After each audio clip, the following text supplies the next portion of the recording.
नमस्कार दोस्तों, स्वागत है आपका एटोरियल डिस्कशन में। और डेट है आज की 30 अक्टूबर 2021। आज देखो, हिंदू में तो एक ही आर्टिकल इंपॉर्टेंट है, नॉर्ड स्ट्रीम पाइपलाइन। वैसे ये इशू हिंदू ने अक्टूबर में भी कवर किया था, 4 अक्टूबर आई थिंक। तो फिर से आज आया है आर्टिकल। जो एक्स्ट्रा पॉइंट्स हैं डिस्कस करेंगे बेसिक्स के साथ, मतलब इशू भी डिस्कस करेंगे, इशू क्या है, उसके बाद नया क्या हुआ है। लेकिन दो और दूसरे न्यूज़पेपर से जो आर्टिकल है ना, वो ज़्यादा इंपॉर्टेंट है। एक तो सीएसआर से संबंधित है। सीएसआर रूल्स में ना 2021 में सरकार ने बदलाव किया है, हिंदू ने ये इशू कवर नहीं किया, तो उसको हम डिटेल से डिस्कस करेंगे। कुछ बेसिक्स शामिल करेंगे और कुछ इकोनॉमिक टाइम्स का जो आर्टिकल है उसे शामिल करेंगे। और नेक्स्ट लाइव मिनट का एक आर्टिकल लिक्विडिटी ट्रैप से संबंधित है। लिक्विडिटी ट्रैप, ये टर्म आपने काफ़ी सुनी होगी, तो आज इस टर्म को बेसिक्स के साथ जानेंगे और ये जानेंगे क्यों कहा जा रहा है अभी इकोनॉमिस्ट के द्वारा कि ग्लोबल इकोनॉमी जो है और इंडिया की इकोनॉमी भी, वो शायद लिक्विडिटी ट्रैप की तरफ मूव कर रही है। कब ये ट्रैप आता है और क्या ऐसी सिचुएशन है कि ग्लोबल इकोनॉमी और इंडिया की इकोनॉमी इस ट्रैप में फंस जाए। कोट है आज का मार्टिन लूथर किंग का। इन्होंने कहा था, असली जो पीस है ना, वो तब नहीं होती सिर्फ जब टेंशन ना हो, वायलेंस ना हो। असली पीस तब आती है जब जस्टिस वहां पे एग्जिस्ट करता हो। तो जस्टिस के बारे में लिखना हो, पीस के बारे में लिखना हो, पीस के बारे में खास करके लिखना हो, तब आप इस कोट का इस्तेमाल कर सकते हो। चलिए डिस्कशन स्टार्ट करते हैं। फर्स्ट इंपॉर्टेंट आर्टिकल सीएसआर यानी कि कॉर्पोरेट सोशल रिस्पॉन्सिबिलिटी से संबंधित है। आप जीएस पेपर 2 के इस टॉपिक से और एथिक्स से इस आर्टिकल को रिलेट कर सकते हो। वैसे देखो, यूपीएससी का कोई भरोसा नहीं, इवन जीएस पेपर 3 में भी इस आर्टिकल से रिलेट करके क्वेश्चन पूछा जा सकता है। क्या कंटेक्स्ट है? हाल ही में मिनिस्ट्री ऑफ कॉर्पोरेट अफेयर्स ने कंपनीज सीएसआर पॉलिसी रूल्स 2014 को अमेंड किया और नए रूल्स लेकर आई, companies CSR policy amendment rules 2021। इन नए रूल्स के बारे में हम जाने उससे पहले हम सीएसआर के थोड़े बेसिक्स जान लेते हैं। देखो, सीएसआर का बेसिक कंसेप्ट आपको पता होगा, मतलब आप यूपीएससी की तैयारी कर रहे हो, अभी तक कभी ना कभी आपने सीएसआर के बारे में जरूर सुना होगा। और जहाँ तक मुझे लगता है, क्योंकि यहाँ पर सारे सीरियस एस्पायरेंट्स हैं, आपको ये भी पता है कि एलिजिबल कंपनीज को अपने पिछले 3 साल के प्रॉफिट का एवरेज जो प्रॉफिट है एलिजिबल कंपनीज का पिछले 3 साल का, उसका 2% जो है वो सीएसआर एक्टिविटीज़ पर खर्च करना होता है। सीएसआर एक्टिविटीज़ जैसे ये सब कुछ ऐसे प्रोजेक्ट्स पर जो भूखमरी को मिटा रहे हैं, गरीबी को मिटा रहे हैं, माल न्यूट्रिशन को एड्रेस कर रहे हैं, मतलब सीएसआर एक्सपेंडिचर जो है वो इन सब एक्टिविटीज़ पर कैरी आउट किया जा सकता है। आप एक बार वीडियो को पॉज करके इन एक्टिविटीज़ पर नज़र डाल लीजिएगा, क्योंकि देखो, प्री में यूपीएससी आजकल इस प्रकार के क्वेश्चन पूछने लगी हैं। मतलब ये एक्टिविटीज़ है सीएसआर के अंडर आती हैं नहीं आती हैं, ये एक्टिविटीज़ जीएसटी के अंदर आती हैं नहीं आती हैं, इस पर यूपीएससी ने क्वेश्चन पहले पूछा है। अब बात आई सीएसआर के बारे में, तो आपको पता है, लेकिन मुझे अब एक बात बताइए, डेफिनेशन अगर आपको लिखनी हो तो कैसे लिखोगे? क्या टेक्निकल डेफिनेशन आप लिखोगे सीएसआर की? देखो, वैसे कोई एक स्पेसिफिक डेफिनेशन तो सीएसआर की नहीं है। ये कंसेप्ट जो है ना, शुरू में तो 1970s में इमर्ज होके आया, लेकिन 1990s में जब हमारे देश में भी एलपीजी रिफॉर्म आए और वर्ल्ड में ग्लोबलाइजेशन बढ़ा, तो बड़ी बड़ी एमएनसी से इमर्ज होके आई, तब ये सीएसआर का जो कंसेप्ट है ना, वो काफ़ी तेज़ी से इमर्ज होके आया। इसका मतलब ये है कि कंपनीज जो काम करती हैं ना, कंपनीज जो ऑपरेशन चलाती हैं, तो कंपनीज के ऑपरेशन से देखो इन्वायरमेंट पर भी इम्पैक्ट पड़ता है, सोसाइटी पर भी इम्पैक्ट पड़ता है। तो कंपनीज जब काम करें ना, तो सोशल और इन्वायरमेंटल कंसर्न्स को साथ लेके चले, क्योंकि कंपनीज के ऑपरेशन से सोसाइटी पर भी इम्पैक्ट पड़ता है, इन्वायरमेंट पर भी इम्पैक्ट पड़ता है। तो एक कंपनी जो है वो सोसाइटी और इन्वायरमेंट के प्रति भी अकाउंटेबल होनी चाहिए। ये तो कंसेप्ट आपने समझ लिया। डेफिनेशन आप ये सिंपल ये लिख सकते हो, ये एक मैनेजमेंट कंसेप्ट है जिसमें कंपनीज अपने यूजुअल बिजनेस ऑपरेशंस में इन्वायरमेंटल और सोशल कंसर्न्स को भी इंटीग्रेट करती हैं। अभी रुको, डेफिनेशन समाप्त नहीं हुई है, एक और पार्ट है डेफिनेशन का। कंपनी अपने यूजुअल ऑपरेशंस में एक और चीज़ इंटीग्रेट करती है, वो है interactions with the stakeholders. Company में देखो बहुत सारे स्टेक होल्डर्स होते हैं, जैसे कंपनी में जिनका पैसा लगा है, कंपनी के कस्टमर, कंपनी के एम्प्लॉइज़, कंपनी जिनसे माल खरीदती है, बहुत सारे स्टेक होल्डर्स होते हैं एक कंपनी के ऑपरेशंस में, तो उनके साथ इंटरेक्ट करना, ये भी बिजनेस ऑपरेशन में इंटीग्रेट किया जाता है कंपनी के द्वारा CSR के तहत। देखो वैसे तो ये कंसेप्ट ना 1990s में आ गया था, लेकिन तब वॉलंटरी था। लेकिन हमारा देश तो हमारा देश है, हमारे देश ने 2013 में जो एक एक्ट लाया ना, मतलब ये कंपनीज एक्ट 2013 आया, तो इसे कंपलसरी कर दिया। मतलब एक्ट के अंदर ही सरकार ने ये बोल दिया कि आपको अपने पिछले 3 साल के एवरेज प्रॉफिट का 2% जो है वो CSR एक्टिविटीज पर खर्च करना है। इससे पहले सिर्फ ये वॉलंटरी हुआ करता था, कंपनी की मर्जी हुआ करती थी, सिर्फ उनके ऊपर एक मोरल ऑब्लिगेशन हुआ करता था कि हाँ भाई आपको करना है, बट उनकी मर्जी थी, कोई उनको रोकने वाला नहीं था। जैसे डोनेशन होता है ना, डोनेशन के लिए कोई फोर्स थोड़ी ना करता है, मर्जी जिसको करना है कर दो, उसी प्रकार से CSR था। लेकिन 2013 में एक्ट में इसका प्रोविजन हो गया, अब उनकी मर्जी नहीं है, अब उनको 2% खर्च करना ही है। इवन कोई फॉरेन कंपनी जिसके ऑपरेशन से इंडिया में है, उसको भी CSR के तहत पैसा खर्च करना पड़ता है अगर वो एलिजिबल हैं तो। 2019 में सरकार ने बदलाव किया था थोड़ा सा, मतलब एक नया प्रोविजन ऐड किया था। बदलाव तो क्या किया कि जो एलिजिबल कंपनीज है ना, जिनको 2% खर्च करना है, अगर वो साल खत्म होते होते अपना 2% खर्च नहीं कर पाते हैं ना CSR पे, तो फिर उनका जो बचा हुआ पैसा है ना, वो एक ऐसे फंड में ट्रांसफर करना होगा जिसे इस्टेब्लिश किया गया है इस एक्ट के तहत, कंपनीज एक्ट 2013 के तहत। तो अब कंपनीज को यूं लगेगा ना, यार हम ही खर्च कर देते हैं, इससे अच्छा तो कि हमें बचा हुआ पैसा उस फंड में ट्रांसफर करना पड़े, इससे अच्छा तो हम खुद ही खर्च कर देते हैं। तो फिर कंपनीज ज़्यादा सीरियस हो गई CSR के तहत पैसा खर्च करने के लिए। एक्टिविटीज़ की लिस्ट आपने देख ही ली। अब हम 2021 में जो नए अमेंडेड रूल्स आए हैं ना, उनको डिस्कस करते हैं। सरकार ने नए रूल्स के तहत स्पेसिफिकली बता दिया है कि भैया आप ये जो एक्टिविटीज़ है ना, वो CSR के नाम पे नहीं कैरी आउट कर सकते। मतलब 2% पैसा आप इन एक्टिविटीज़ के लिए खर्च नहीं कर सकते। जैसे देखो, बिजनेस का कोई नॉर्मल ऑपरेशन है, वो उन्हें एनी हाउ करना था, लेकिन अब उस कंपनी ने बोल दिया कि ये जो इस ऑपरेशन के लिए जो हमने पैसा खर्च किया है वो CSR के तहत किया है। सरकार चालाक है, सरकार ने रूल लेके आई, भैया ऐसा नहीं होता है, वो ऑपरेशन तो आपको एनी हाउ करना था ना। मैं आपको एग्जांपल देता हूं। मान लीजिए कोई कंपनी इलेक्ट्रिसिटी जनरेट करती है कोयले से, यानी थर्मल पावर प्लांट है जो कोयले से चलता है। अब देखो, उस पावर प्लांट से ना काफ़ी एमिशन होता था पहले, लेकिन अब उस कंपनी ने ना, जो कोयले से इलेक्ट्रिसिटी जनरेट कर रही थी, ऐसे इक्विपमेंट्स का इस्तेमाल किया या कुछ ऐसा किया जिससे कि एमिशन कम हो जाए। अब इस पे जो खर्चा आया ना, वो कंपनी बोल रही है कि हमने तो CSR पे खर्च किया है, 2% जो करना था ना, उसी पैसे को यूज़ किया है। तो सरकार बोलेगी भैया एनी हाउ आपको पोल्यूशन कम करना था। ऐसा थोड़ी ना बोल सकते हो कि पोल्यूशन कम करने में जो खर्चा आया वो CSR का हमने इस्तेमाल किया है। मतलब it is not best example, I know, लेकिन अभी यही ध्यान में आया। आप समझ गए ना कि बिजनेस को चलाने में जो एनी हाउ कंपनी को करना था ना, उसे कंपनी नहीं बोल सकती कि ये हमने CSR एक्सपेंडिचर का पैसा इस्तेमाल करके किया है, उन्हें तो वैसे भी वो करना ही था। नेक्स्ट, इसमें एक एक्सेप्शन है।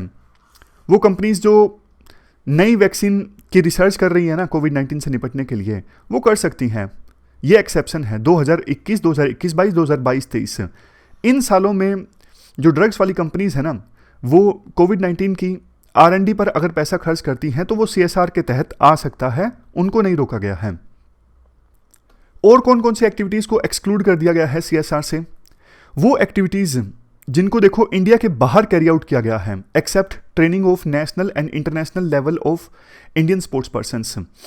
मतलब ऐसा नहीं, देखो कंपनीज को अगर CSR के तहत पैसा खर्च करना है ना, इंडिया में ही करना होगा। ऐसा नहीं कि इंडिया के बाहर जाके वो पैसा खर्च कर दें। ये एक एक्सेप्शन है कि स्पोर्ट्स पर्सन की ट्रेनिंग पे पैसा खर्च होता है, बस ये छूट है। अदरवाइज पैसा इंडिया में ही खर्च करना पड़ेगा, बाहर नहीं। नेक्स्ट, पॉलिटिकल पार्टीज को आप कंट्रीब्यूट नहीं कर सकते CSR के तहत। नेक्स्ट, आप कुछ ऐसा नहीं कर सकते जिससे आपके जो एम्प्लॉयज है ना उनको बेनिफिट हो, समाज को बेनिफिट होना चाहिए। नेक्स्ट, ये देखो इसलिए किया गया है क्योंकि बहुत सारी कंपनीज ऐसा करती हैं, अपने एम्प्लॉयज को पैसा दे देती हैं CSR के तहत और बाद में उनसे वापस वसूल लेती हैं कैश में, और लिख देती हैं कि हमने तो CSR के तहत अपने कंपनीज को 1-1 लाख रुपए दिए हैं, बाद में उन्हीं एम्प्लॉयज से पैसा वापस ले लिया। इसलिए अब आप सीएसआर के तहत अपने एम्प्लॉयज को प्रॉफिट नहीं पहुंचा सकते। नेक्स्ट, आप कोई ऐसा काम नहीं कर सकते जिससे आपका प्रोडक्ट और सर्विस जो है उसकी मार्केटिंग हो। इवन हमारे देश में और कोई कानून है जिसके तहत आपकी कोई ऑब्लिगेशन है, उस ऑब्लिगेशन को फुलफिल करने के लिए आप सीएसआर का पैसा नहीं इस्तेमाल कर सकते। नेक्स्ट, हर एक कंपनी को जिसको सीएसआर के तहत पैसा खर्च करना है ना, उनको सेंट्रल गवर्नमेंट के पास अपना रजिस्ट्रेशन करवाना होगा, सीएसआर 1 फॉर्म फिल करना होगा ऑनलाइन। 1 अप्रैल 2021 से ये अनिवार्य है। नेक्स्ट, एक्सटर्नल ऑर्गेनाइजेशंस से तो एंगेज किया जा सकता है। मान लीजिए कोई कंपनी है, वो सीएसआर के तहत पैसा खर्च करना चाहती है, उसको ज्ञान नहीं है कि कैसे मैं करूं, कौन सी एक्टिविटीज़ पे मैं खर्चा करूं, किसके साथ मैं एंगेज करूं, तो वो देखो एक्सटर्नल ऑर्गेनाइजेशंस के साथ एंगेज कर सकती है, जो उस कंपनी के लिए प्रोजेक्ट को डिज़ाइन कर दे, इवेल्युएट कर दे, कैपेसिटी बिल्डिंग कर दे, और ऑलरेडी अगर प्रोजेक्ट चल रहे हैं तो उसको मॉनिटर कर ले। तो मतलब इन सब चीज़ों के लिए एक्सटर्नल ऑर्गेनाइजेशंस को हायर किया जा सकता है। Next, annual action plan. Companies की जो सीएसआर कमेटी होंगी, उनको देखो कंपनी के लिए एनुअल एक्शन प्लान फॉर्मुलेट करना होगा कि इस साल हम इन एक्टिविटीज़ पर पैसा खर्च करेंगे सीएसआर के तहत। तो ये जो प्लान है ना, सीएसआर कमेटी बनाएगी और वो प्लान सौंपेगी बोर्ड ऑफ कंपनी को। नेक्स्ट पॉइंट, वैसे तो देखो सीएसआर एक्टिविटीज़ को कैरी आउट करने के लिए अलग से एम्प्लॉयज़ हायर किए जा सकते हैं, लेकिन सीएसआर एक्टिविटीज़ को कैरी आउट करने के लिए जो एडमिनिस्ट्रेटिव खर्चा है ना, वो 5% से कम नहीं होना, 5% से ज़्यादा नहीं होना चाहिए।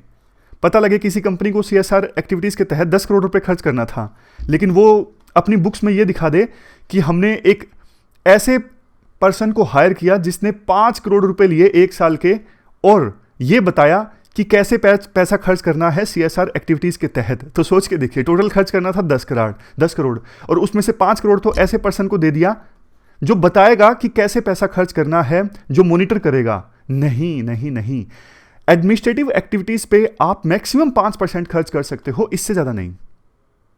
बस लास्ट में 2 और भी प्रोविज़न है, ये तो आसान है। देखो सीएसआर के तहत मान लीजिए अगर किसी कंपनी ने किसी प्रोजेक्ट के लिए एलोकेट किए ना 1 करोड़ रुपए, लेकिन साल के अंत तक वो प्रोजेक्ट कंप्लीट हो गया, बट पूरे पैसे खर्च नहीं हुए, मान लीजिए 90 लाख में ही वो प्रोजेक्ट कंप्लीट हो गया, तो बाकी बचे हुए 10 लाख रुपए हैं ना, ऐसा नहीं कि कंपनी अपनी मार्केटिंग के लिए इस्तेमाल कर देगी, या तो कंपनी वो पैसा उसी प्रोजेक्ट में री इन्वेस्ट करेगी किसी दूसरी जगह पे जो भी है, या फिर उस पैसे को 2013 के तहत जो फंड इस्टेब्लिश किया गया है ना सरकार के द्वारा, उस फंड में ट्रांसफर करेगी। नेक्स्ट है इंपैक्ट असेसमेंट। अब देखो कई कंपनीज ऐसी हैं जिन्होंने लगातार 3 सालों तक सीएसआर के तहत 10 करोड़ से ज़्यादा रुपए खर्च किए हैं, और किसी प्रोजेक्ट पे तो 1 करोड़ से ज़्यादा खर्च किए हैं। तो ऐसी कंपनीज को एक इंडिपेंडेंट एजेंसी हायर करनी होगी, ताकि ये एजेंसी थोड़ा इम्पैक्ट भी पता लगाए कि जिन प्रोजेक्ट्स पर सीएसआर के तहत कंपनीज ने 1 करोड़ से ज़्यादा खर्च किए हैं ना, तो उस प्रोजेक्ट का आउटकम क्या निकला है, कितना इम्पैक्ट डाला है उस प्रोजेक्ट ने। ये सब पता लगाने के लिए एक इंडिपेंडेंट एजेंसी को हायर करना होगा उन कंपनीज को जिन्होंने लगातार 3 सालों तक सीएसआर के तहत 10 करोड़ से ज़्यादा रुपए खर्चा किया है। बस यही पॉइंट एक्सप्लेन है इसका। तो ये हमने सारे नए जो रूल्स आए हैं ना अमेंडेड, उनको डिस्कस कर लिया। अब देखो थोड़ा सा और एनालिसिस सीएसआर का। सीएसआर के बारे में ना कुछ लोग ये बोलते हैं ये तो सरकार ने 2% सीएसआर की कंडीशन लगा के ये एक एक्स्ट्रा टैक्स लगा दिया गया है सरकार के द्वारा। ऑलरेडी इंडिया में टैक्स काफ़ी ज़्यादा है, तो ये कुछ नहीं है, सिर्फ एक एक्स्ट्रा टैक्स है 2% का, ऐसा कुछ एक्सपर्ट्स बोलते हैं। नेक्स्ट है skewed pattern of spending.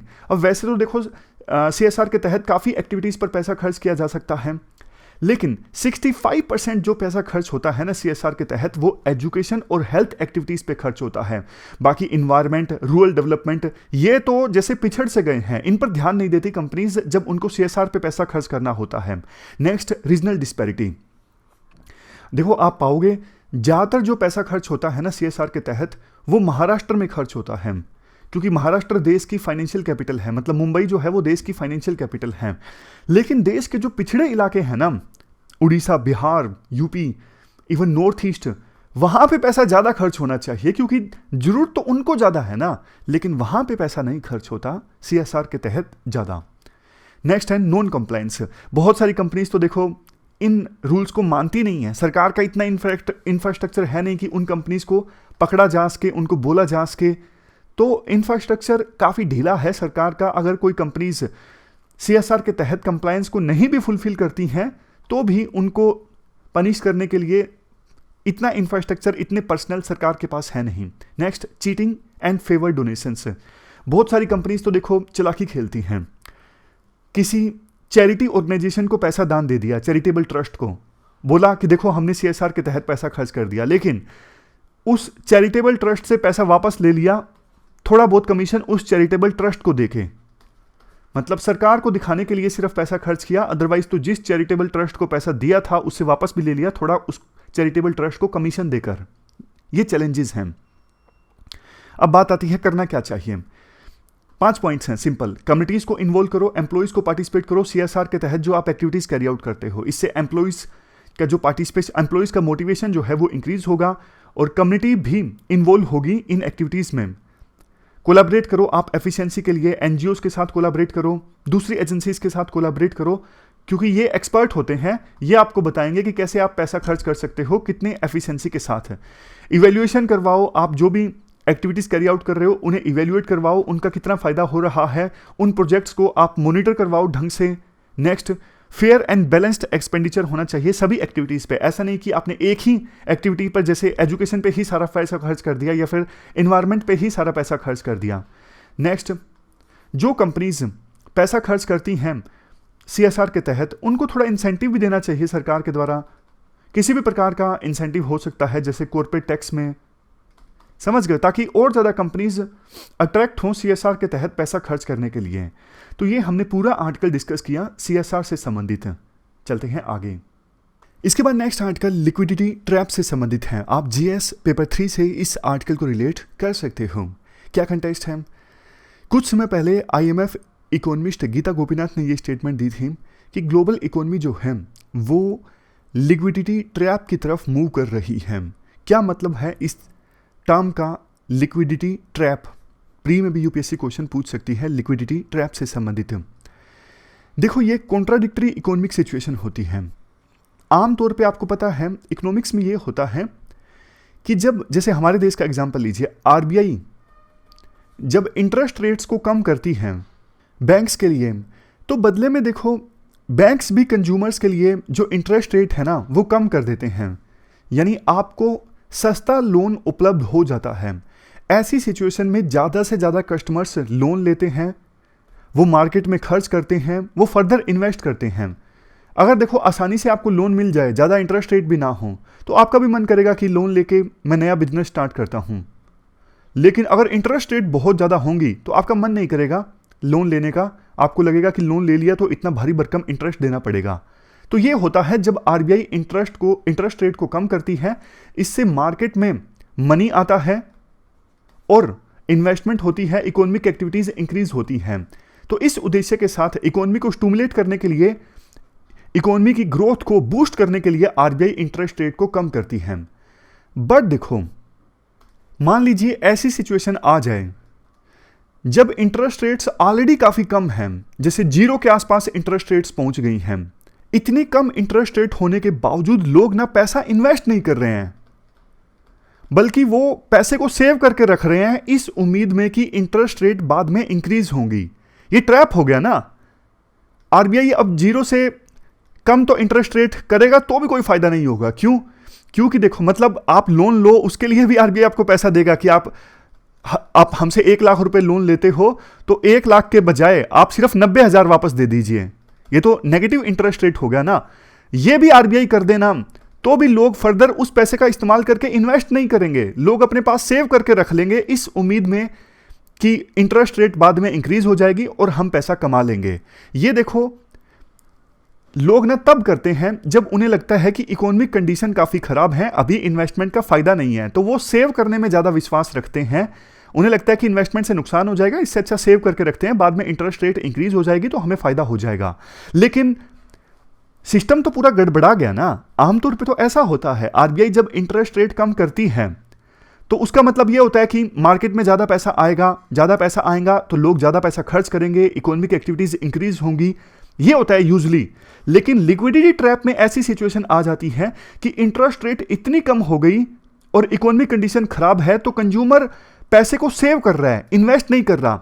Further अगर आरबीआई इंटरेस्ट रेट कम करता भी है तो भी उसका कोई फायदा नहीं होगा, बल्कि कंज्यूमर उस पैसे को सेव कर लेगा इस उम्मीद में कि इकोनॉमिक कंडीशन तो खराब है लेकिन इंटरेस्ट रेट बढ़ जाएगी तो हमें फायदा हो जाएगा। तो ये होता है लिक्विडिटी ट्रैप। मतलब ट्रैप आ गया।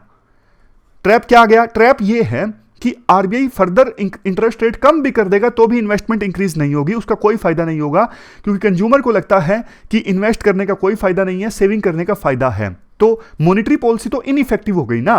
तो आरबीआई का इंटरेस्ट रेट कम करना ये तो पूरी तरह से इनइफेक्टिव हो गया ना। ये ट्रैप है।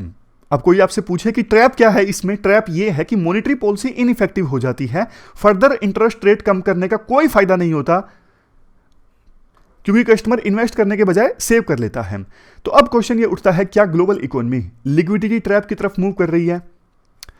देखो कुछ सिचुएशन तो ऐसी लग रही है जैसे इंटरेस्ट रेट्स अभी ज्यादातर सेंट्रल बैंक्स की काफी कम है। ग्लोबल इकोनॉमी का 60% हिस्सा ऐसा है, मतलब 60% देश ऐसे हैं जहां पे इंटरेस्ट रेट काफी कम है। और जो हमारे पूरे वर्ल्ड में एडवांस्ड इकोनॉमीज है ना, 97% एडवांस्ड इकोनॉमीज ऐसी हैं जहां पे सेंट्रल बैंक्स ने इंटरेस्ट रेट को 1% से भी कम कर दिया है। आमतौर पे ना डेवलपिंग कंट्रीज में इंटरेस्ट रेट ज्यादा कम होती नहीं है, लेकिन अब तो डेवलपिंग कंट्रीज में भी इंटरेस्ट रेट नियर जीरो आ गई हैं। कई सारे डेवलपिंग कंट्रीज में, जैसे पेरू में, चिली में, ये डेवलपिंग कंट्रीज हैं। यहां पे देखो बोरोइंग कॉस्ट जो है ना जीरो के आसपास है। मतलब आप बैंक से पैसा ले सकते हो जितना आप लेना चाहते हो, आपको ज्यादा इंटरेस्ट देने की आवश्यकता नहीं है, नाम मात्र का इंटरेस्ट रेट या फिर जीरो इंटरेस्ट रेट। आप सोचोगे ऐसा किया क्यों है सरकार ने, ऐसे तो कोई वापस नहीं देगा, इतना नुकसान हो जाएगा। अरे आप नुकसान की सोच रहे हो, उनकी इकोनॉमी क्रैश होने वाली है, चिली और पेरू की। सरकार चाहती है कि लोग खर्चा करें, डिमांड इंक्रीज हो मार्केट में, डिमांड इंक्रीज होगी तभी तो कंपनीज प्रोड्यूस करेंगी ना, इसलिए ज्यादा से ज्यादा पैसा दे रही है इन दोनों देशों की जो सरकार है अपने कस्टमर्स को, अपने सिटीजन्स को। नेक्स्ट, ग्लोबल डिमांड देखो अभी भी काफी कम है। कोविड-19 की महामारी में अभी भी नेक्स्ट जो वेरिएंट है ना ओमिक्रॉन, उसका खतरा है, ग्लोबल डिमांड नहीं बढ़ पा रही है। तो डिमांड ही नहीं होगी तो लोग इन्वेस्ट क्या करेंगे, फिर से सेव करके रखेंगे, सेव करके रखेंगे तो वो लिक्विडिटी ट्रैप आ जाएगा। उसके बाद नेक्स्ट है, क्या इंडिया को चिंता करने की आवश्यकता है? हाँ, इंडिया को भी चिंता करने की देखो आवश्यकता है, क्योंकि इंडिया में भी बेशक सेकेंड वेव के बाद डिमांड धीरे धीरे इंक्रीज हो रही थी, फिर से ओमिक्रॉन का जो वेरिएंट है वो कंसर्निंग है, केस बढ़ रहे हैं लगातार। अगर हमारे देश में इन्फ्लेशन कम हो गई ना 4% से, तो हमें भी खतरा है, हम भी लिक्विडिटी ट्रैप में आ सकते हैं। तो क्या किया जा सकता है? देखो बेसिक कंसेप्ट आप समझ गए होंगे कि लिक्विडिटी ट्रैप से बचना है तो मार्केट में इन्वेस्टमेंट होनी चाहिए, मतलब कस्टमर सेव करने के बजाय इन्वेस्ट करे, ये इंश्योर करना जरूरी है। तो कैसे ये इंश्योर किया जा सकता है? एक सॉल्यूशन तो देखो ये है कि सरकार खर्चा करे अपनी तरफ से। सरकार जब एक्सपेंडिचर करेगी ना इकोनॉमी में, तो जनता के पास पैसा आएगा, खास करके गरीब लोगों के पास। तो गरीब लोगों के पास पैसा आएगा तो वो मार्केट में जाएंगे उस पैसे को खर्च करने के लिए, और मार्केट में जब कस्टमर जाएगा पैसा खर्च करने के लिए तो कंपनीज की जो प्रोडक्शन है ना वो इंक्रीज होगी। इकोनॉमी प्रोडक्शन इंक्रीज होगी तो इकोनॉमिक एक्टिविटीज ज्यादा होंगी, मतलब कंपनी आगे बढ़ेगी, और कस्टमर्स जो पहले सेव करके रख रहे थे अपने पैसों को, अब उन्हें भी लगेगा कि नहीं नहीं अब तो इकोनॉमी ठीक हो रही है, तो वो भी इन्वेस्टमेंट करने के लिए आगे आएंगे बजाय सेव करने के। तो सरकार को एक्सपेंडिचर करना होगा। सरकार एक्सपेंडिचर कैसे भी कर सकती है, इंफ्रास्ट्रक्चर पे स्पेंड कर सकती है, या फिर सरकार देखो डायरेक्ट कैश सपोर्ट दे सकती है कि हाँ हम देश के सभी नागरिकों को 2-2 हज़ार 5-5 हज़ार रुपये देंगे। एम्प्लॉयमेंट, जो अनएम्प्लॉयड लोग हैं उनको सरकार भत्ता दे सकती है। ऐसा सरकार कुछ भी कर सकती है जिससे कि लोगों के हाथ में पैसा आए और वो उस पैसे को खर्च करने के लिए मार्केट में जाएं। इसके अलावा देखो ग्लोबल डिमांड पुश करने के लिए ज़्यादा से ज़्यादा देशों के बीच ट्रेड एग्रीमेंट साइन हो सकते हैं, जैसे India free trade agreement sign करने के लिए नेगोशिएशंस कर रहा है। तो ये सारे स्टेप्स उठाए जा सकते हैं लिक्विडिटी ट्रैप से बचने के लिए। इसके बाद नेक्स्ट जो आर्टिकल है ना वो नॉर्ड स्ट्रीम सेकंड पाइपलाइन से संबंधित है। आप जीएस पेपर सेकंड के इस टॉपिक से आर्टिकल को रिलेट कर सकते हो। सबसे पहले तो आप ये जान लीजिए नॉर्ड स्ट्रीम सेकंड या फिर एनएस सेकंड का क्या मतलब है। ये देखो एक पाइपलाइन है जो रशिया को जर्मनी से जोड़ती है। रशिया से गैस ट्रांसमिट की जा सकती है, एनर्जी ट्रांसमिट की जा सकती है इस पाइपलाइन की सहायता से। ये जो नीले रंग की पाइपलाइन दिख रही है आपको, ये है नॉर्ड स्ट्रीम सेकंड, और ऊपर जो लाल रंग की पाइपलाइन आपको दिख रही है, ये है नॉर्ड स्ट्रीम 1। ये भी पाइपलाइन है। ये ऊपर वाली जो पाइपलाइन है ना लाल रंग की, नॉर्ड स्ट्रीम 1, ये तो देखो 2011 में बन गई थी, लेकिन ये NS2 जो है नॉर्ड स्ट्रीम सेकंड, नीचे वाली नीले रंग वाली, ये इसकी कंस्ट्रक्शन पूरी हो गई है, स्टार्ट ये अभी भी नहीं हुई है, लेकिन इसको लेके कंट्रोवर्सी है जिसके बारे में हम डिस्कस करेंगे, और आज का आर्टिकल क्या है वो भी डिस्कस करेंगे। पहले बेसिक्स की बात करते हैं। ये नॉर्ड स्ट्रीम सेकंड जो पाइपलाइन है, इसके लिए पाइप्स की मैन्युफैक्चरिंग स्टार्ट हुई 2016 में, कंस्ट्रक्शन स्टार्ट हुई 2018 में। इस पाइपलाइन की टोटल लेंथ कितनी है? 1224 किलोमीटर। ये जो रूट आपको दिख रहा है ये 1224 किलोमीटर का है। $11 बिलियन की लागत आई इस पाइपलाइन को कंस्ट्रक्ट करने में। और अगर देखो रशिया से जर्मनी तक एनर्जी को ट्रांसफ़र करना है, गैस या फिर ऑयल डिलीवर करना है, तो ये जो रूट है ना शॉर्टेस्ट, मोस्ट इकोनॉमिकल और इन्वायरमेंट फ्रेंडली रूट है। अब ये बात सुन के आपके मन में क्वेश्चन आया होगा जाहिर तौर पर, जब सब कुछ इतना ही अच्छा है तो फिर कंट्रोवर्सी किस चीज़ की? और अगर ये रूट सबसे ज़्यादा इकोनॉमिकल, इन्वायरमेंट फ्रेंडली रूट है, तो क्या इसके अलावा भी कोई रूट है? जी हाँ, दोनों क्वेश्चंस के आंसर्स आपस में इंटरलिंक्ड हैं। कंट्रोवर्सी क्या है पहले ये जानते हैं। देखो अभी यूरोप जो है 40% एनर्जी नीड्स के लिए रशिया पर डिपेंडेंट है। ये जो पाइपलाइन है अगर चालू हो गई, Nord stream second, Nord stream 1 तो ऑलरेडी वर्किंग है, 2 अगर चालू हो गई तो यूरोप की जो डिपेंडेंस है ना वो रशिया के ऊपर और ज़्यादा बढ़ जाएगी एनर्जी के लिए। यूएसए ऐसा नहीं चाहता, इवन यूरोप के कुछ देश ऐसा नहीं चाहते कि हम रशिया के ऊपर डिपेंडेंट हो एनर्जी के लिए पूरी तरह से। जैसे देखो इंडिया भी नहीं चाहता कि हम पूरी तरह से वेस्ट एशिया पर डिपेंडेंट हो एनर्जी के लिए, कल को युद्ध हो जाए और कोई दिक्कत हो जाए, एक ही रीजन से हम ऑयल इंपोर्ट करें, हमारी पूरी तरह से डिपेंडेंसी हो, ये तो उस देश की सिक्योरिटी के लिए भी ठीक नहीं है ना। तो ये पहला रीजन है, रशिया के ऊपर इंक्रीज होती डिपेंडेंसी। दूसरा रीजन, यूएसए ये चाहता है आप हमारी सी बोन LNG गैस जो है, लिक्विफाइड नेचुरल गैस, वो इंपोर्ट कीजिए। इसके बाद तीसरा रीजन जिसकी वजह से कंट्रोवर्सी पैदा हो गई NS2 को लेके, यानी नॉर्ड स्ट्रीम सेकंड को लेके, देखो अभी एक और रूट भी है रशिया से यूरोप में एनर्जी ट्रांसमिट करने का। ये जो रूट है ना ये लैंड रूट है, ये यूक्रेन से होके जाता है। ये रशिया है, मैप देखिए, ये रशिया है, ये यूक्रेन है, तो लैंड पाइपलाइन जो है वो रशिया से जाती है यूक्रेन होते हुए यूरोप के वेरियस कंट्रीज में, जर्मनी में, पोलैंड में। तो ये जो लैंड रूट है ना ये यूक्रेन के लिए भी यूजफुल है। क्यों? क्योंकि रशिया की पाइपलाइन यूक्रेन से होकर जाएगी तो यूक्रेन को ट्रांजिट फीस तो देनी पड़ेगी ना, मतलब यूक्रेन का लैंड भी तो बीच में इस्तेमाल हो रहा है, आप सिंपल कह लीजिए रेंट तो देना पड़ेगा ना। रशिया की पाइपलाइन यूक्रेन से होकर जा रही हैं, तो इस लैंड रूट से यूक्रेन को भी काफ़ी फायदा होता है, उनका खर्चा चल जाता है। सही मायने में तो देखो रशिया से यूक्रेन को जो ये ट्रांजिट फीस मिलती है ना, ये ट्रांजिट फीस यूक्रेन की इकोनॉमी में बड़ा रोल प्ले करती है। तो अगर ये नॉर्ड स्ट्रीम सेकंड चालू हो गई तो फिर तो यूक्रेन को ट्रांजिट फीस मिलनी कम हो जाएगी, और यूक्रेन को अगर ट्रांजिट फीस कम मिलेगी तो यूक्रेन की जो इकोनॉमी है वो ठप होने की दिशा में आगे बढ़ेगी। ये तीसरा पॉइंट है कंट्रोवर्सी का।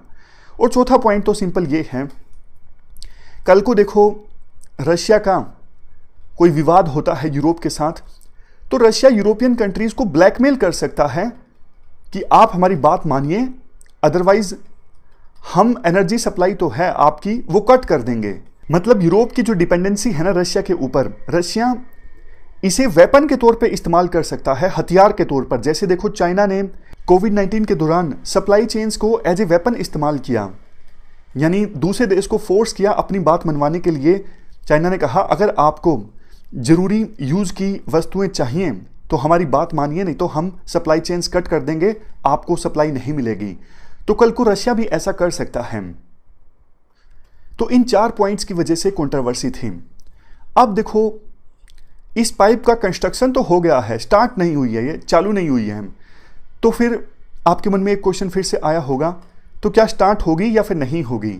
यूएसए जो बार बार धमकी दे रहा था सैंक्शंस लगाने की, यूएसए कहता था कि हम सैंक्शंस लगा देंगे अगर ये पाइपलाइन स्टार्ट हुई, तो क्या यूएसए अभी भी नाराज है या फिर नहीं है? इसका आंसर है नो। यूएसए अब नाराज नहीं है। यूएसए और जर्मनी के बीच डील साइन हो गई है। तो कुछ जो कंट्रोवर्शियल पॉइंट्स थे उनको एड्रेस कर दिया गया है। क्या डील साइन हुई है?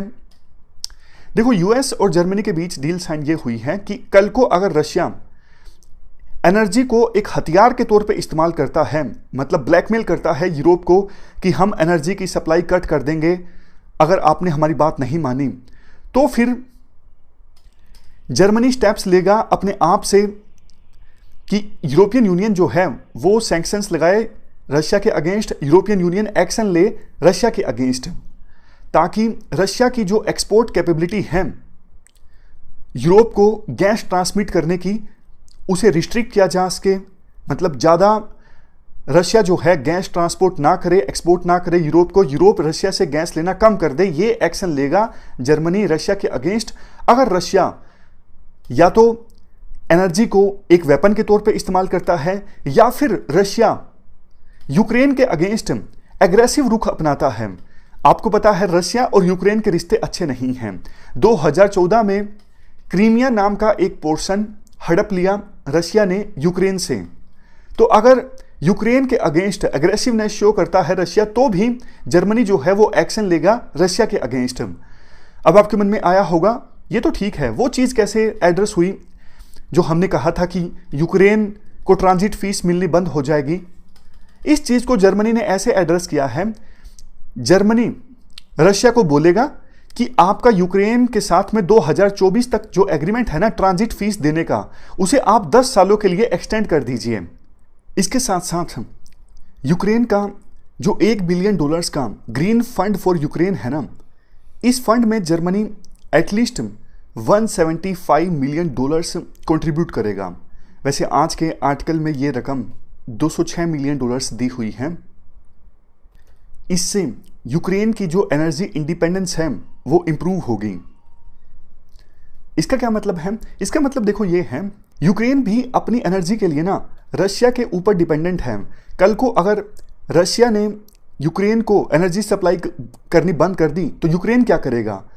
तो एनर्जी इंडिपेंडेंस हासिल करने के लिए, यानी सेल्फ सफिशिएंसी, जो इंडिया अभी आत्मनिर्भर भारत की बात करता है, वैसे ही एनर्जी के मामले में यूक्रेन सेल्फ सफिशिएंट हो, इसके लिए वो हाइड्रोजन एनर्जी पे रिसर्च कर रहे हैं ताकि रशिया के ऊपर निर्भर ना करें। इसके लिए उन्होंने $1 बिलियन का फंड बनाया और इसमें जर्मनी कंट्रीब्यूट करेगा $175 मिलियन। तो ये डील साइन हुई है यूएस और जर्मनी के बीच। इसके बाद यूएसए तैयार हो गया है इस पाइपलाइन के लिए। अब यूएसए को कोई दिक्कत नहीं है। वैसे देखो, यूरोप में ना गैस प्राइसेस अभी बहुत ज़्यादा बढ़े हुए हैं, $1000 पर 1000 क्यूबिक मीटर्स हैं। इसकी वजह से बहुत सारी इंडस्ट्रीज और फूड सप्लाई चेन्स जो हैं वो स्ट्रेस में हैं। रेट इसलिए बढ़े हुए हैं, एक तो रशिया ने यूक्रेन से होते हुए उनका जो लैंड रूट है वहाँ से एनर्जी सप्लाई कम कर दी। रशिया ने बहाना मारा कि अभी हमें डोमेस्टिकली काफ़ी एनर्जी की आवश्यकता है, इसलिए हम ज़्यादा एक्सपोर्ट नहीं कर पा रहे हैं। एक्सपर्ट कहते हैं रशिया ने जानबूझ के नॉर्ड स्ट्रीम 2 जो पाइपलाइन है इसकी कंस्ट्रक्शन को जल्दी पूरा करवाने के लिए, प्रेशर डालने के लिए एक्सपोर्ट कम कर दिया ताकि जल्दी से जर्मनी जो है वो NH2 पाइपलाइन को कंप्लीट करवाए। वैसे देखो, यूरोप में पोस्ट कोविड-19 अब इकोनॉमिक सिचुएशन इंप्रूव हो रही है। एनर्जी को स्टोर करने की, गैस को स्टोर करने की ज़्यादा व्यवस्था है नहीं, तो लगातार इंपोर्ट चलते रहना चाहिए रशिया से, तभी उनका काम चलता है। अगर रुक गया थोड़ा सा भी तो गैस प्राइसेस जो हैं वो बहुत ज़्यादा बढ़ जाते हैं। वैसे देखो, यूक्रेन यूएस जर्मनी डील से खुश नहीं है। यूक्रेन तो देखो जाहिर तौर पर यही चाहता था कि NH2 पाइपलाइन कभी बने ही ना, रशिया यूक्रेन से होते हुए जो लैंड रूट है वहीं से गैस ट्रांसमिट करता रहे यूरोपियन कंट्रीज़ को और यूक्रेन को ट्रांजिट फीस मिलती रहे। बट पाइपलाइन बन चुकी है, यूएस की नाराजगी भी दूर हो चुकी है यूएस जर्मनी डील की वजह से। तो यूएस जर्मनी डील में जो प्रोविजंस है ना, यूक्रेन उनके बारे में कहता है कि वो इनएडिक्वेट हैं, अपर्याप्त हैं। बल्कि यूक्रेन के राष्ट्रपति ने तो ये भी बोल दिया कि वेस्टर्न कंट्रीज कभी अपना प्रोमिस फुलफिल नहीं करते, क्योंकि उनकी नाराजगी है। उन्हें लगा, वो बेटर एक्सपेक्ट कर रहे थे, उनको लग रहा था कि वेस्टर्न कंट्रीज यूक्रेन का साथ देंगे, लेकिन वेस्टर्न कंट्रीज यूक्रेन का साथ नहीं दे रहे हैं। वो NH2, ये जो नॉर्ड स्ट्रीम 2 डील है, इसको लेके आगे बढ़ रहे हैं, खास करके जर्मनी। और बाकी जो कंट्रीज हैं वो इतना विरोध नहीं कर रहे हैं। वो कहते हैं कि यूक्रेन का बीच में कोई लेना देना नहीं है, हम आपस में डिसाइड कर लेंगे कि ये पाइपलाइन आगे जानी चाहिए या फिर नहीं जानी चाहिए। जर्मनी तो देखो चाहता ही है कि पाइपलाइन स्टार्ट हो जाए, लेकिन यूरोप के बाकी कंट्रीज जो है ना, जैसे फ्रांस हैं, वो ये कह रहे हैं कि हम अपने आप से डिसाइड कर लेंगे, बीच में यूक्रेन का कोई लेना देना नहीं है। कंक्लूजन में ये कहा जाता है, यूक्रेन का जो ग्रीन फंड है ना, उसकी सहायता से यूक्रेन हाइड्रोजन एनर्जी को लेकर रिसर्च करे, प्रोजेक्ट स्टार्ट करे। इससे फायदा ये होगा, अगर, क्योंकि देखो यूक्रेन के पास भी बहुत पोटेंशियल है गैस का, अगर उसे यूटिलाइज कर पाता है यूक्रेन, तो ना सिर्फ यूक्रेन हाइड्रोजन गैस को एक्सपोर्ट कर पाएगा यूरोपियन कंट्रीज को, बल्कि अपने आप से भी वो इंडिपेंडेंट हो जाएगा, रशिया के ऊपर डिपेंडेंट नहीं रहेगा। तो इस प्रकार से हमने ये नॉर्ड स्ट्रीम प्रोजेक्ट का जो बेसिक्स है ना, वो डिस्कस कर लिए। अब वैसे देखो, ये नॉर्ड स्ट्रीम 2 जो गैस पाइपलाइन है ना, बन के तैयार है। हाल ही में रशिया के राष्ट्रपति व्लादिमीर पुतिन ने ये स्टेटमेंट दी कि ये पाइपलाइन बन के तैयार है, अब अप्रूवल मिलने की देरी है। ये यूरोपियंस पे डिपेंड करता है कि वो इस पाइपलाइन के थ्रू गैस इंपोर्ट करते हैं या फिर नहीं करते हैं। लेटेस्ट डेवलपमेंट्स ये हुई हैं, इसी साल नवंबर में जर्मनी का जो नेटवर्क रेगुलेटर है ना, इन्होंने नॉर्ड स्ट्रीम 2 के लिए जो सर्टिफिकेशन प्रोसीजर है ना, उसको सस्पेंड कर दिया था। ऑफिशियल स्टेटमेंट ये थी, हम नॉर्ड स्ट्रीम 2 पाइपलाइन के ऑपरेटर को तभी सर्टिफाई करेंगे अगर वो ऑपरेटर जर्मन लॉ के तहत ऑर्गेनाइज्ड है लीगल फॉर्म में। मतलब जर्मन लॉ के तहत रजिस्टर करवाना जरूरी था उस ऑपरेटर को, जो नॉर्ड स्ट्रीम 2 पाइपलाइन को रेगुलेट करेगा, ऑपरेट करेगा। प्रैक्टिकल रीजंस की वजह से देखो, जो इस पाइपलाइन को रेगुलेट करेगा ना, नॉर्ड स्ट्रीम 2 AG, इसने अपने आप को जर्मन लॉ के तहत रजिस्टर नहीं करवाया, बट अपनी एक सब्सिडरी कंपनी बनाई जर्मन लॉ के तहत, उसे रजिस्टर करवाया, जो कि पाइपलाइन में वो पाइपलाइन जो जर्मनी के अंतर्गत आती है उस पार्ट को रेगुलेट करेगा। समझ गए ना? ये एक सॉल्यूशन ये था कि ये कंपनी जो इस पाइपलाइन को रेगुलेट करेगी वो खुद ही अपने आप को जर्मन लॉ के तहत रजिस्टर करवाती, लेकिन ऐसा नहीं किया। इन्होंने जर्मनी के अंदर एक सब्सिडरी बनाई, और वो सब्सिडरी कंपनी जो है ना, वो जर्मनी के अंदर जो ये पाइपलाइन का पार्ट है ना, उसे ऑपरेट करेगी। चालाकी खेल ली इन्होंने। बट इसका मतलब देखो ये है, फिर से डिले होगा, क्योंकि ये नई सब्सिडरी कंपनी जो होगी उसे अप्रूवल मिलने में टाइम लगेगा। ब्यूरोक्रेसी वहाँ भी थोड़ा स्लो काम करती है, इंडिया जितना स्लो तो नहीं, लेकिन ब्यूरोक्रेसी हर जगह थोड़ा स्लो काम करती है, तो थोड़ा और समय लगेगा। मतलब अप्रूवल मिलते मिलते हो सकता है कि 2022 का सेकेंड हाफ तक आ जाए। मीनवाइल टेंशंस बढ़ गई हैं रशिया और नाटो के बीच में, क्योंकि रशिया अपनी फोर्सेस को यूक्रेन बॉर्डर पे ले आया। कुछ लोग तो ऐसा भी बोलने लगे थे कि रशिया अब यूक्रेन पर अटैक करेगा। तो ऐसी सिचुएशन में जर्मनी के लीडर्स पर प्रेशर बढ़ा कि वो इस प्रोजेक्ट को कैंसिल कर दें रशिया के साथ, क्योंकि रशिया के ऊपर एनर्जी के लिए डिपेंड होना अच्छी चीज़ नहीं है, क्योंकि रशिया जो है वो नाटो का दुश्मन है और वो यूक्रेन पर हमला कर सकता है। तो अब देखने वाली चीज़ होगी कि फर्दर फ्यूचर में जर्मनी और बाकी जो कंट्रीज़ हैं ना, वो रशिया से इस पाइपलाइन के थ्रू गैस इंपोर्ट करते हैं या नहीं करते हैं। अभी तो खैर अप्रूवल मिलने में ही समय लग जाएगा, लेकिन फ्यूचर में देखने वाली बात होगी कि ये प्रोजेक्ट वर्क करता है या फिर नहीं। वैसे देखो, सिंपल सा एनर्जी प्रोजेक्ट था, लेकिन जियोपॉलिटिकल इक्वेशंस की वजह से जो प्रोजेक्ट है ना, काफ़ी कॉम्प्लेक्सिटी में फंस गया है, ऐसा राइटर का मानना है। तो ये हमने पूरा आर्टिकल डिस्कस किया नॉर्ड स्ट्रीम 2 पाइपलाइन के बारे में। हमारी आज की इस डिस्कशन में इतना ही है। Thank you very much for discussion.